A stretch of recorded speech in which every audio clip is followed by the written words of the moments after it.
Welcome to Pindar Poetry. We hope you learned something new. You begin by preparing the scene and switching to the correct context. Use object or edit mode so tools behave predictably. First, activate the 3D cursor tool via Shift plus space and pick cursor, or press Shift plus S to bring up the snap menu for quick placement. While doing this, open the sidebar with N and reveal the 3D cursor panel. This shows X, Y, Z coordinates so you can type exact values.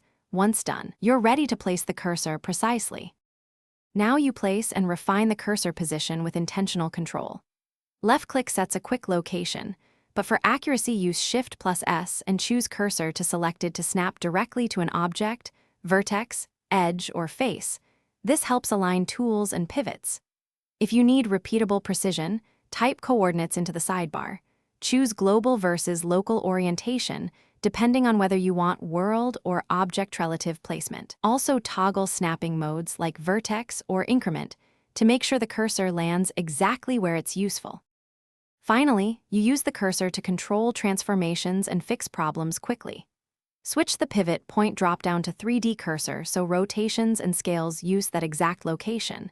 Then use Shift plus S and pick selection to cursor to relocate objects precisely.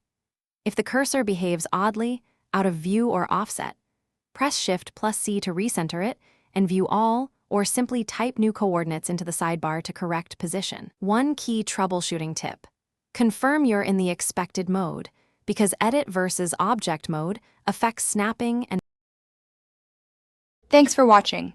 Consider subscribing if we helped you.